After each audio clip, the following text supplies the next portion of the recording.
become the driven creature feared by all. Memories of what was, in some respects, a normal childhood. It was normal in the sense that he had once eaten and slept and performed all the normal functions of a human child. He had once had normal feelings. He had a mother and a father, parents who loved him, albeit in a strange and twisted way. There had been nothing terribly remarkable about his birth, save that it occurred at the stroke of midnight on Friday the 13th. He had been premature, and Pamela Voorhees expelled him quickly, a short labor and an easy birth, as if her uterus was anxious to surrender him. The doctor barely arrived in time. They never made it to a hospital. Jason had been born in his mother's bedroom, and when the doctor held the infant up and slapped him, Jason hadn't made a single sound. Other than that, it was a normal birth. He had been a very quiet child, even while he was inside his crib.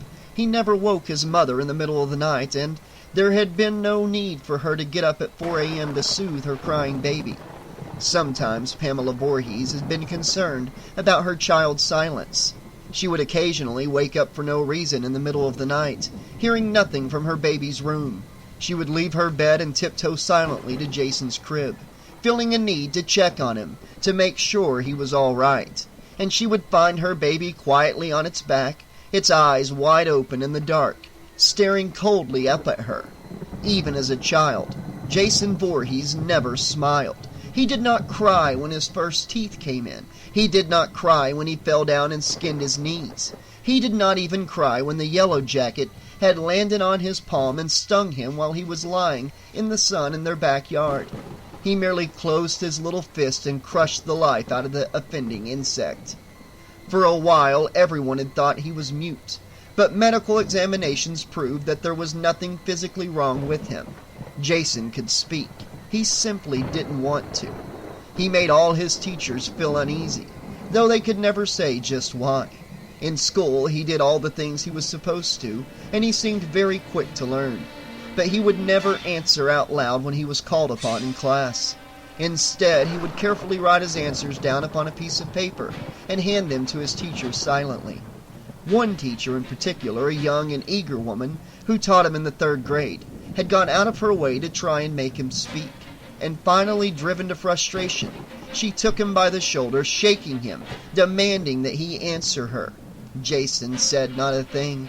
He simply stared at her, not blinking, his young eyes boring into hers like the twin turrets of an anti-aircraft gun locking on a target. She let him go, backing away from him, feeling her skin crawl and shivers running up and down her spine. The next day, she gave her notice without any explanation, packed her things, and moved out of town. Autism, said the school psychologist, precursor of schizophrenia. But autistic children simply did not respond. They did not write messages. They did not listen carefully when they were spoken to. They did not respond at all to outside stimuli. The muteness had to be hysterical. The baffled school psychologist suggested this, seeking some logical explanation. It had to be some strange form of withdrawal, brought on by some early trauma, perhaps even at birth. Yet there had been no traumatic experiences in the young boy's life, and the birth had been an easy one. But there had to have been some sort of trauma, the psychologist persisted in saying. The boy refused to talk.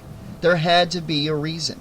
In exasperation, after spending hours trying to get Jason to respond, the psychologist finally turned on Jason, screaming at him. "I know you can talk, you little shit! You little freak! You can talk, can't you?" And in a firm and very quiet voice, Jason had said, "Yes." The psychologist became tremendously excited, convinced that he had made a breakthrough. But Jason never said another word. And for years thereafter, the psychologist had nightmares for which he had no explanation. Dreams in which everyone around him opened their mouths to speak to him, but no sound at all came out. Hysterical deafness, his colleagues said when they examined him, while the psychologist stared at them wildly, putting his hand to his ear and shouting, "What? What?" repeatedly screaming at the top of his lungs. They shook their heads sadly and gave him a quiet room to scream in. The other children shunned Jason and complained about his creepy eyes. There was actually nothing at all unusual about his eyes except that he never seemed to blink. The bravest and the biggest of the bullies in the school had tried to pick a fight with him once, feeling his prestige at stake. Jason was much smaller than the bully was, and the bully had been confident of his superior size and strength. He goaded Jason, teasing him unmercifully, and when the verbal abuse did not provoke any reaction, the bully struck Jason hard, hitting him in the face with his closed fist. The blow seemed to have no effect at all. It did not even make Jason blink. He simply stood there staring at the bully, who swallowed hard and backed away, retreating from the smaller boy's unblinking stare with dread. And 2 days later, an ambulance came to the bully's home and took him to the hospital. He had taken his right hand, the same hand he had struck Jason with, and jammed it down into the kitchen drain. Then he turned on the garbage disposal. Neighbors a block away heard the boy's agonized screams, yet no one could ever get the bully to say why he had done it. And then there was that summer at the camp. Camp Crystal Lake. For Jason, those were the most vivid memories of all. Jason did not understand what had happened to him. His mind had snapped so many years ago that what was left of it had no conception of why he couldn't seem to rest. He could not eat. He could not sleep. He could not die. His continuing existence was a never-ending agony of relentless hate and hunger. A hate that could not burn itself out, and a hunger for blood that could never be appeased. If only he could sleep. For a while there in the grave inside the coffin, there had been rest. Quiet, peaceful rest in the warm earth. Rest that had been rudely interrupted as the sun came up, breaking its way through the storm clouds, bringing an end to the night's rain. It sent rays down through the tree branches overhead. Jason kept on moving, strange, disjointed memories and fragmentary visions flashing through his ruined mind. One vision in particular stood out among all the others, and Jason focused on it, burned it deep into his primitive consciousness. It was the vision of Tommy Jarvis, with his hands upon the iron spear.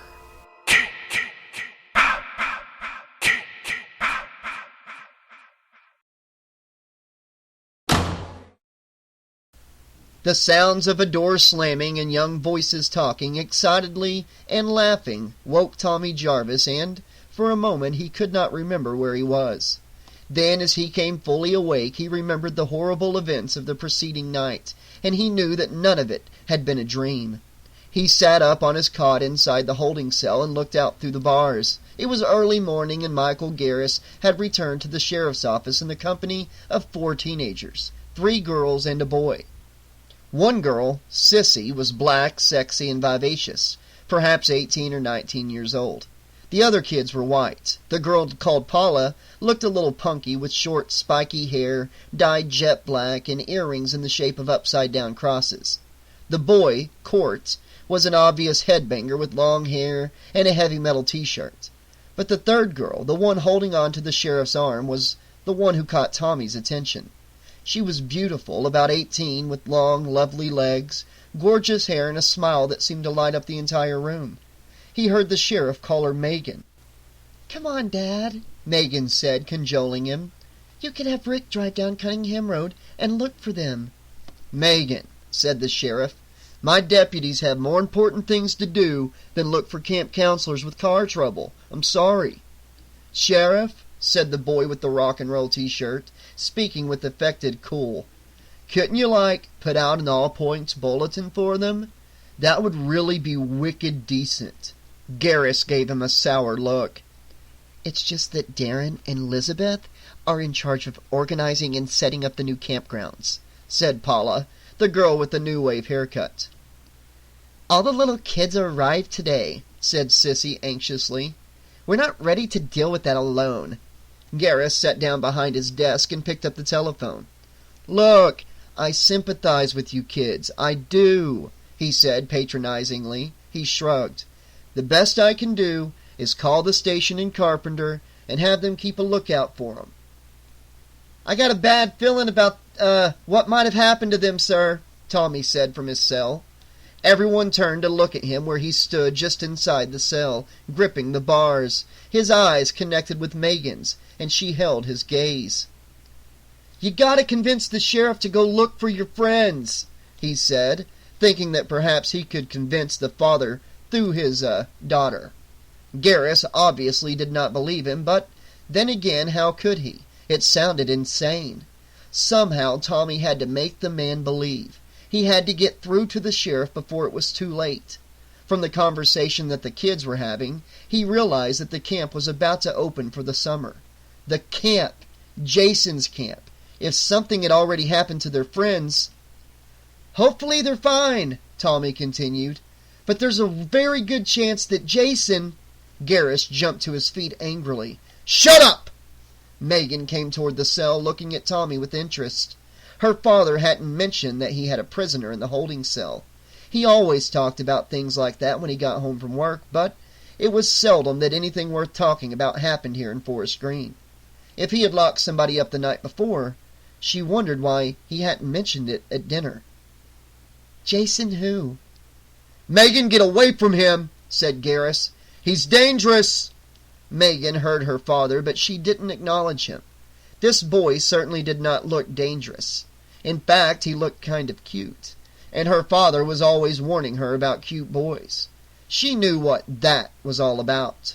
Boys are only after one thing, her father always told her. Whenever he started that routine, she would smile at him sweetly and say, "Is that what you were after when you were a boy, Dad?" It was funny, seeing him blush that way. He always failed to come up with a good answer.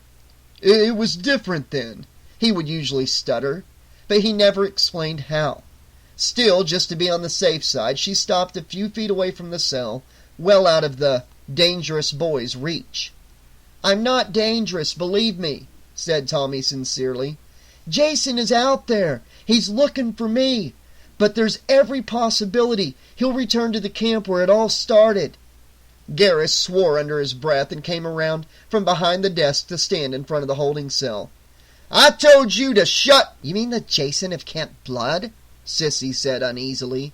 "Yes," said Tommy. "No," said the sheriff. He turned to the kids. "You kids better leave. This boy's not well, and I need to talk to him in private." "But Dad," said Megan, "we—" Garrus interrupted her, speaking very firmly. "Megan, take your friends back to the camp. I'll let you know if I hear anything about your camp leaders." Megan stared back at her father defiantly for a moment, clearly not wanting to leave and obviously anxious to find out what this was all about. But Garrus stared her down. She had seen that look before. It was the look that said, "This far, Megan, and not a step further." It would not be a good time to argue. She took one more look at Tommy and then smiled sweetly at her dad. "Don't beat him up too bad," she said flippantly. "He's kinda cute." Garrus clenched his teeth. "Megan, leave." The kids left the office awkwardly, intimidated by the big sheriff, but Megan casually turned on her heel, gave her dad a hip shot, and slowly walked toward the door with a cool, insolent, and sexy swagger, mostly for her father's benefit. He hated it when she acted sexy. It drove him absolutely up the wall. But she also knew that he noticed it every time, and she always chuckled to herself, feeling a little guilty. "Dad?" She knew he wasn't really thinking anything improper, but he was a man and he couldn't help but notice it when she forcibly reminded him that she had grown into a woman.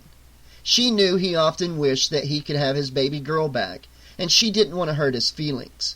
But sometimes it was necessary to remind him that she wasn't a little girl anymore and that it wasn't fair to treat her like one.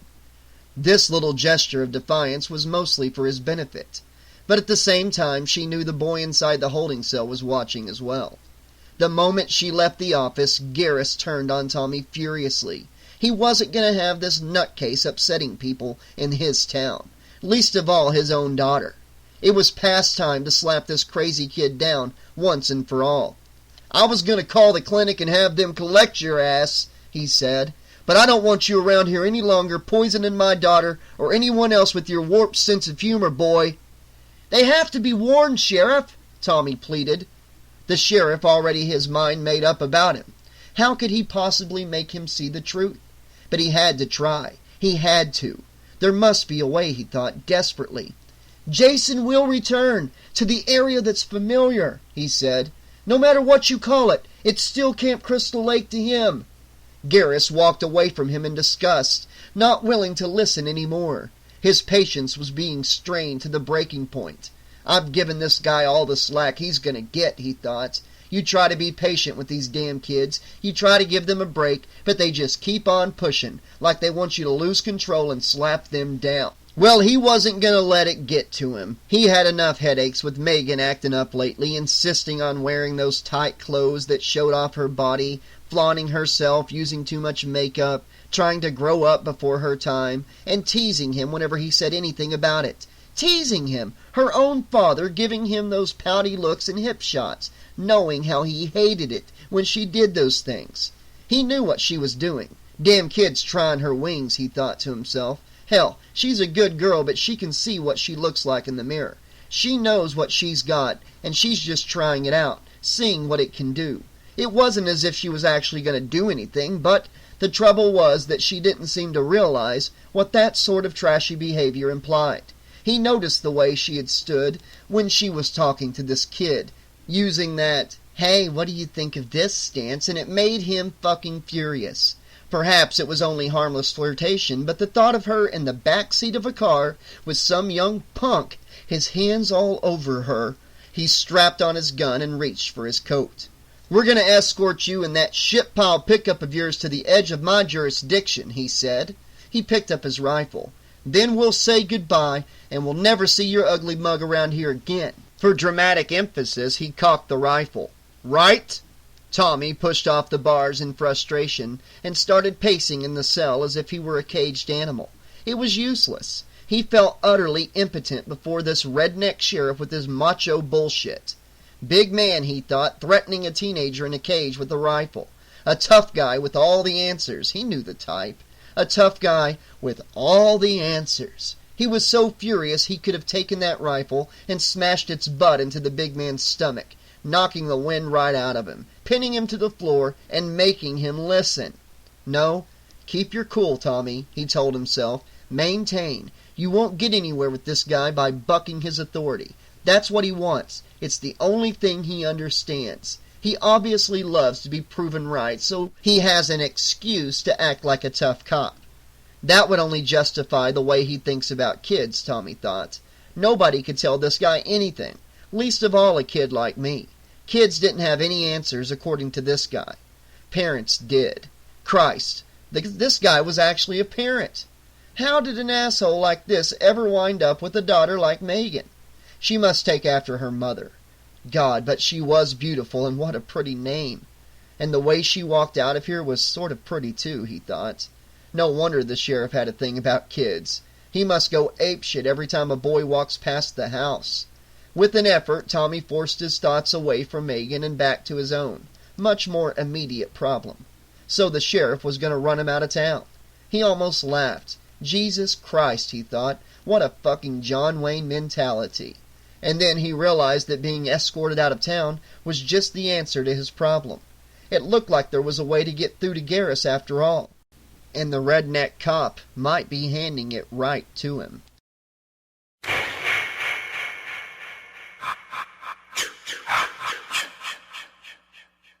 There was a rustling motion behind a large, thick clump of bushes. The stirring stopped and everything was still for a moment. Suddenly the bushes parted and a little man wearing eyeglasses and army surplus fatigues stuck his head out like a frightened rabbit. He looked quickly to either side of him, eyes wide and anxious, covered with protective goggles worn over thick glasses. He had camouflage makeup on his face, but he looked more like a nervous, mud-spattered little boy than a combat-ready soldier. He peered all around again, quickly, jerkily, then plunged back into his hidey hole behind the bushes. Not far away, two men dressed in army jungle fatigues, goggles and camouflage makeup, stalked through the forest, watching for any sign of movement. Their handguns held ready. They weren't really handguns, though. They were compressed air pistols that fired red paint cartridges that splattered when they hit the target. The paint blotch was a way of confirming the kill. And the two men weren't soldiers, at least not combat soldiers. They were soldiers in the corporate army. Businessmen decked out for the occasion like Sly Stallone on an impossible jungle mission. Their soft physiques were a far cry from Stallone's chiseled physique. And unlike Rambo, who could move like Tarzan through the jungle, these two moved more like outdated Sherman tanks, making enough noise to alert a dozen armies to their presence. However, they doubtless thought that they were stalking their prey silently, and they were confident of an easy kill. The little man with glasses was no match for them, either in the office or out here. "Once we nail Roy," said Stan, mustering up his best tough guy imitation, "that's it. Victory is ours."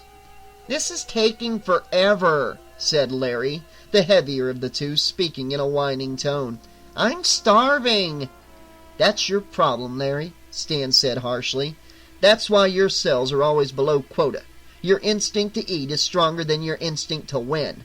Larry bridled at the comment, fed up with the stupid game. He didn't see how the hell this was supposed to make a guy better salesman. All this talk about developing a fighting edge and nurturing the killer instinct and all that bullshit, what a load of crap. This game was a ridiculous thing for grown men to do.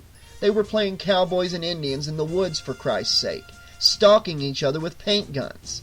He felt like a fool, and what made it worse was Stan giving him a hard time about it all, riding him and putting him down at every opportunity. He had taken just about enough. "You're a real ass, you know that?" said Larry. "Better than being all ass," said Stan. Larry couldn't understand what had gotten into Stan. He was taking the whole thing far, far too seriously. Of course, he wasn't taking it anywhere near as seriously as Bert. Christ, Bert had gone right off the deep end with this whole thing. He had always been that way, going all out in everything he did. In the office, even in the bar during happy hour when he would hit on all the secretaries. But especially out here, where all of a sudden he had turned into Chuck Norris, complete with a machete, a survival knife, and those wicked-looking things he had called devil darts. Bert was a little scary, but Stan was his friend, and right before his very eyes he had turned into a real jerk. Larry simply couldn't understand it. "You know, you've become an entirely different person when you're out here, Stan," he said, "and I don't like it." "Hey," said Stan arrogantly, "this is a man's game, requiring a man's cunning and a man's intelligence." A figure exploded out of the bushes right in front of them, startling both men, frightening them. Before they could react, the air pistol coughed twice, and each man was struck squarely in the chest by red paint pellets, splattering like blood. Both men looked down at the dripping paint spots on their chest in disbelief. Then they looked up at the woman who stood before them. She was also clad in jungle fatigues and was wearing protective goggles over her eyes.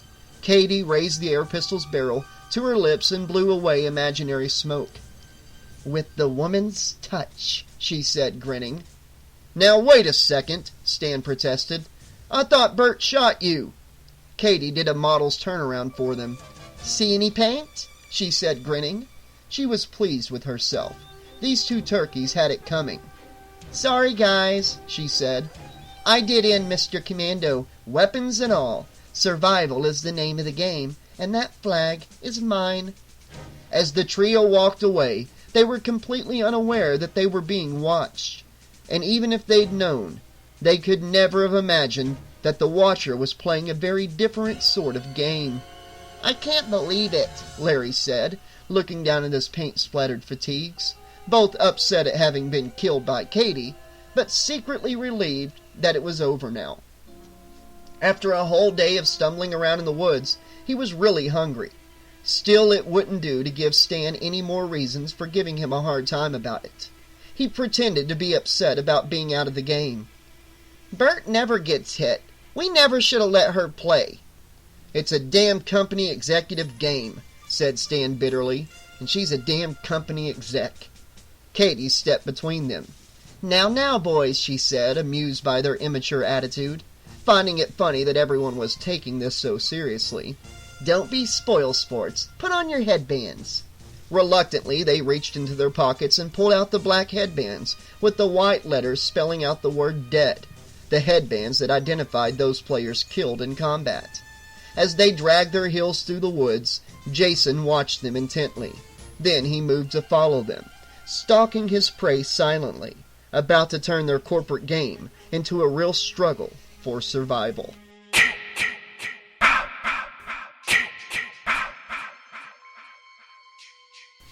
The freshly painted and beautifully renovated cabins of Camp Forest Green gleamed in the bright sunlight.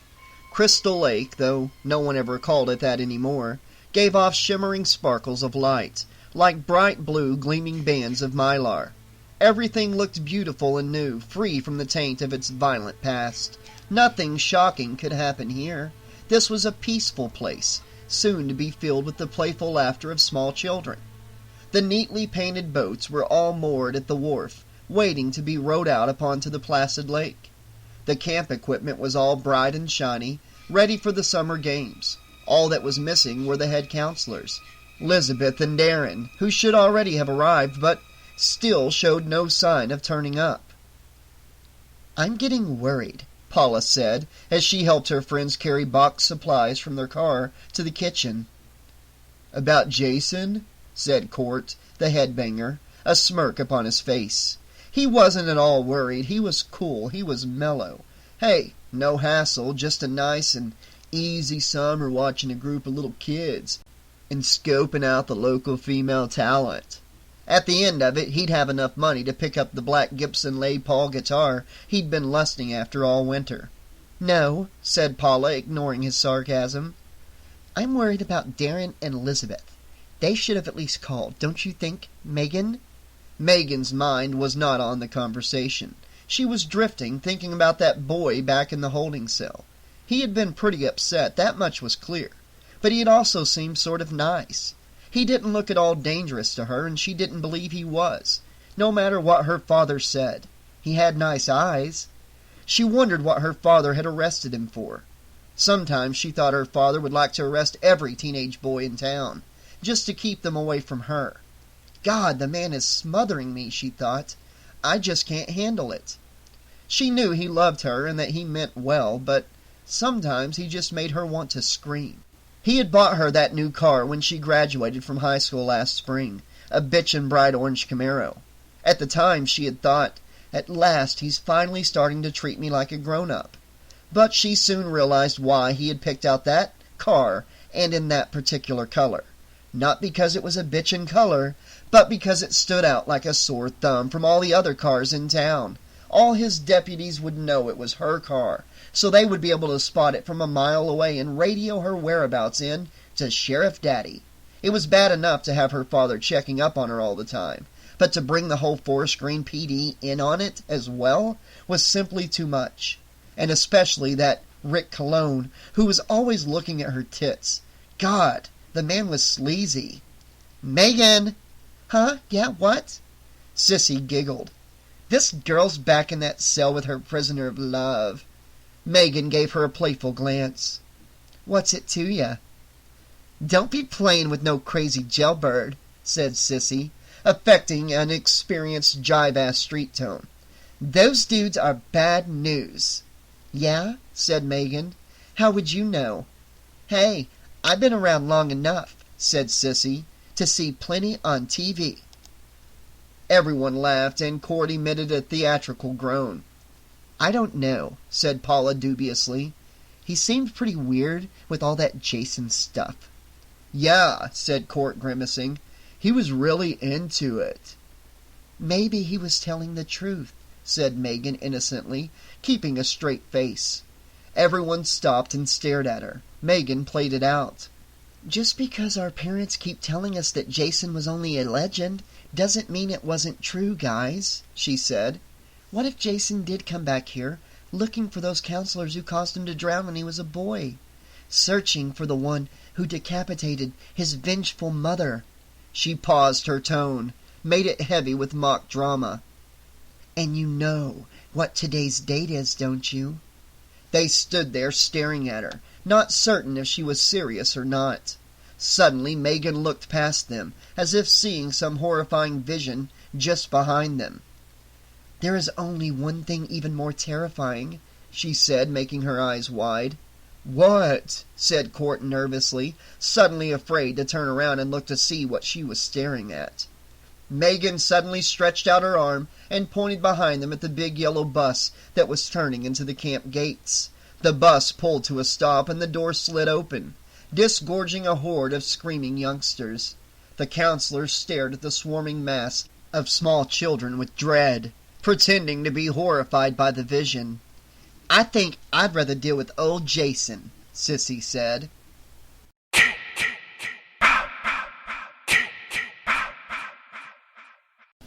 Okay, Slashaholics, this has been Chapter 3 of Friday the 13th, Part 6, Jason Lives.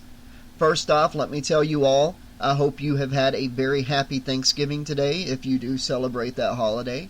If not, I hope you've had a very happy Thursday. Either way, guys, I thought tonight's chapter was quite good and very descriptive. It's the first time, really, in any of these Jason books we've done, where we've actually got into the head of Jason. Got to see what's kicking around in that brain of his, or what's left of it, or what little he's ever had. And that was actually my son Anthony who played the part of young Jason and did the one line that Jason said, the yes line, when he answered that psychologist. I hope he did it in a pretty creepy way. I thought he pulled it off pretty good. Also, another thing I wanted to tell you guys, have you noticed that I'm using original music from the movie in this upload? I did the same with the Halloween upload. What's cool about doing these movie novelizations is I can actually pull the soundtrack, the scores from each of these scenes that happen in the movie, and I can place them on the narration and try to make them work like they did in the movie. I can't monetize my videos anyways because copyright holders of the books are getting the ad revenue, so I might as well use the music and those copyright holders get that too. But I think it adds to the book, it really makes it more cinematic. But you guys let me know what you thought. Like, for instance, tonight, the part where the corporate executives are playing paintball, I actually used the music from that scene in the narration tonight for that part of the story. Let me know what you guys think of me doing that, and if that's something you enjoy, or something you think I should stop doing, if it's too overpowering, just let me know. I'm curious. I happen to think it really adds to the scene using the music that was direct from the movie for that part. But that's my opinion. And my opinion really don't matter much. I want to know what you guys think, because you are the ones that listen, and I want to keep you guys happy. And let me know what you thought of tonight's chapter overall. And I'm excited moving into the next part of the book, because as far as the movie's concerned, this is where it really starts to pick up. Jason's about to get his second, third, fourth, and fifth victim if this is movie accurate. So I'll be back very soon, guys, with Chapter 4 of Friday the 13th, Jason Lives. Tonight's upload, as always, is brought to you by our patrons on Patreon, Carl Eakins, Catherine McClear, Cecilia Spears, Sean Campbell, and Hawaii. Thank you guys so much for donating to the channel and supporting it monthly. And if anybody listening is enjoying the content and wants to see this channel keep going and growing till we knock out every slasher book ever written, then check out that link in the description below to go to the Patreon page and sign up today. Like I said at the beginning of the video, we have tiers as low as $2 and $5 per month, and for that you get early access to great content, and there's some really awesome rewards depending on which tier you pick. Until next time, guys, this has been your friendly neighborhood 80s slasher librarian saying, thanks for listening, and have a great night.